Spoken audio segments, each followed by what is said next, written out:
मोहसिन नकवी साहब जो कि वज़ीर दाखिला हैं, बल्कि वज़ीर आज़म हैं, बल्कि सारा कुछ ही हैं, उनके एंकर को हथकड़ियाँ लग गई, सवालिया निशान है। आप इमरान खान के खिलाफ 4-5 नारे लगाएं, इमरान खान को बुरा भला कहें और वो जुर्म कर गुजरें, आपको ना तो सीसीडी कुछ कहेगी, ना आपको पंजाब पुलिस कुछ कहेगी, ना आपको इंतज़ामिया कुछ कहेगी, ना ही आपको अदलिया कुछ कहेगी। पीटीआई का जो सोशल मीडिया है वो सुहेल अफरीदी को बैकअप इसलिए कर रहा था कि उनको उम्मीद थी कि यार ये बंदा इमरान खान के लिए कुछ करेगा। अब तो वो दूर दूर तक इमरान खान के लिए बोलने की कहीं तक बातचीत भी नजर नहीं आती। फैसल वाडा साहब जो हैं वो इसहाक डार साहब की वजारत को खाना चाहते हैं। यही वजह है कि बार बार कहा जा रहा है जी इस्तीफा दे दें, इस्तीफा दे दें, रिजाइन कर दें। मैं हूं जाहिद अब्बास नकवी, आप देख रहे हैं हमारा सोशल मीडिया चैनल। आपसे रिक्वेस्ट है कि मैं सब्सक्राइब करें, अपने कमेंट से ज़रूर आगाह करें। रेहान तारिक के खिलाफ पीका एक्ट 295A और दीगर दफ़ात के तहत मुकदमा दर्ज कर लिया गया है और ताज़ा तरीन इतलात के मुताबिक जो पाकिस्तान की national cyber crime control agency है उसने उनको जो इलामा इकबाल एयरपोर्ट लाहौर है वहाँ से हिरासत में लिया। नाज़रीन, इससे पहले ये रेहान तारिक जब एयरपोर्ट पे पहुंचा तो वहाँ पे उसको बाहर नहीं निकलने दिया गया, वहाँ पे रोक लिया गया। रेहान तारिक ने एयरपोर्ट पे बैठ के अपने मुतअद्दिद दोस्तों को कॉल्स की जो कि सहाफ़ी दोस्त हैं, उनमें एहतशाम है और भी काफ़ी सारे दोस्त हैं, और इनको उसने बताया कि जी मुझे इन्होंने यहाँ पे बिठाया हुआ है, ये कोई तरीका नहीं है, अगर मुझे बिठा भी लिया है तो मुझे बताएं मेरे साथ क्या करना। नाज़रीन, 3-4 घंटे बिठाने के बाद उसके बाद वहाँ पे जो national cyber crime control agency के इन्वेस्टिगेशन ऑफिसर थे वहाँ पे पहुँचे और उन्होंने वहाँ से गिरफ्तारी डाल दी। सवालिया निशान मोहसिन नकवी साहब जो कि वज़ीर दाखिला हैं, बल्कि वज़ीर आज़म हैं, बल्कि सारा कुछ ही हैं, उनके एंकर को हथकड़ियाँ लग गई, सवालिया निशान है।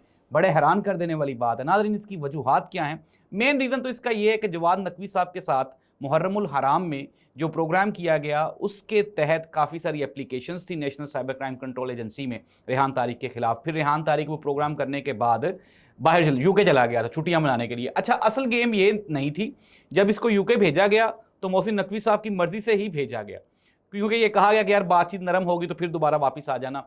अब ये नहीं पता था कि यूके जाके रेहान तारिक अपनी कब्र खुद ही खोद लेगा।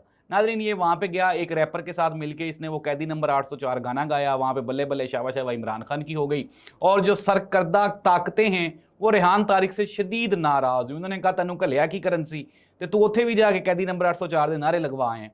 तो नाज़रीन, ये मेन रीज़न है रेहान तारिक की गिरफ्तारी का, वरना रेहान तारिक गुज़श्ता 5 साल से आज़ाद घूम फिर रहा है, किसी को कोई भी कुछ भी नहीं कह रहा, कोई कंसर्न नहीं है। लेकिन एकदम से जो गिरफ्तारी है इसके पीछे एक बहुत बड़ी कहानी है जो मैंने आपके सामने रख दी है।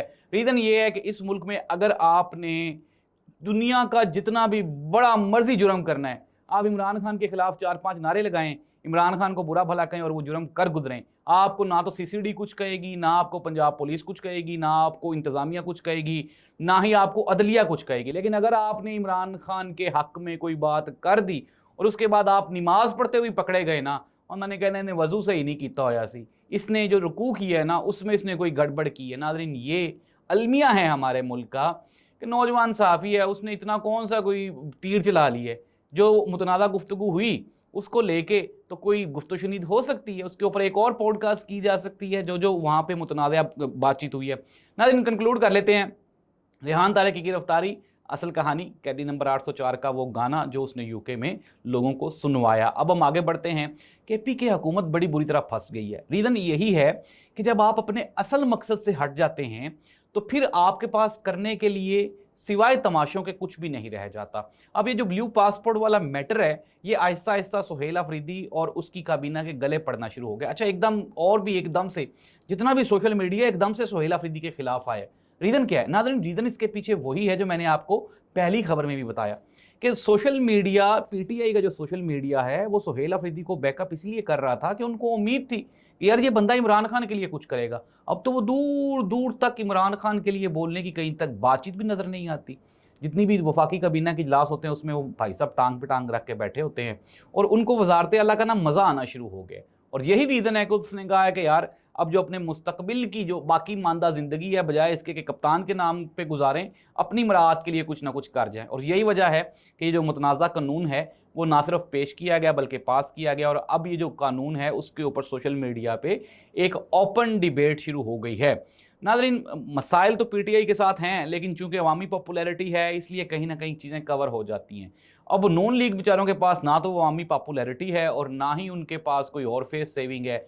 अब इसहाक डार साहब की रिप्लेसमेंट के तौर पे खबर ये है, हमारे सोर्सेज ने ये खबर निकाली है, कुछ दोस्तों से हमने मशवरा किया, पूछा, सीनियर सहाफ़ियों ने बताया, उन्होंने कहा कि फैसल वाडा साहब ये चाहते हैं कि मोहसिन नकवी साहब चूँकि वजारत ख़ारजा का काम कर रहे हैं ऑलरेडी, तो हो ये कि मोहसिन नकवी साहब को वज़ीर ख़ारजा ही अपॉइंट कर दिया जाए। अब यहाँ पे सीट वेकेंट होगी वज़ीर दाखिला की, यानी कि मोहसिन नकवी साहब जो जिस सीट पे कायम हैं वो इसहाक डार साहब की सीट पे चले जाएं और मोहसिन नकवी साहब की जो सीट है उस पे फैसल वाडा साहब वज़ीर दाखिला पाकिस्तान बनने के ख़्वाह हैं। अब फैसल वाडा साहब इतने बड़े आदमी हैं, यहाँ पे किसी की वज़ारत उज़्मा बनने की ख्वाहिश है, किसी की सदर पाकिस्तान बनने, यार एक छोटा सा बंदा अगर उसने छोटी सी ख्वाहिश कर ली है, अन्ना वंडे रेवड़ियाँ तो मुड़ मुड़ आवदियां नूं बंदर बांटी है ना इकतदार की, दे दें थोड़ी सी उस बेचारे को भी मौका दें। इतनी देर से खजल खवार हो रहा है और बिल आखिर उसका भी राइट बनता है, कुछ ना कुछ तो उसको भी मिलना चाहिए। तो नाज़रीन, फैसल वाडा साहब जो हैं वो इसहाक डार साहब की वजारत को खाना चाहते हैं। यही वजह है कि बार बार कहा जा रहा है जी इस्तीफ़ा दे दें, इस्तीफ़ा दे दें, रिज़ाइन कर दें ताकि एक सीट वेकेंट हो। नाज़रीन, डेंट पड़ चुका है, एस्टेब्लिशमेंट नून लीग से इंतहाई तंग है, करप्शन को लेके, पॉपुलैरिटी को लेके, अवामी बयानिए को लेके, इसके अलावा जो परफॉर्मेंस है उसको लेके, मुईशत को लेके, कोई एक मसला हो तो उसका हल भी हो जाए। यहाँ पे मसाइल की कबर खोदी हुई है इन्होंने, उसमें कहीं ना कहीं इन्होंने जाके गिर जाना है। और मसला ये है, इन सब की मौजें हैं जब तक वो जेल में बैठा हुआ जो शहजादा आदमी है ना वो नहीं मान जाता। जिस दिन वो मान गया, उन्हें कहना ठीक है यार मैं इन्होंने कुछ नहीं कहना, मैनू बाहर कढो, उस दिन सारा कुछ ठीक हो जाएगा।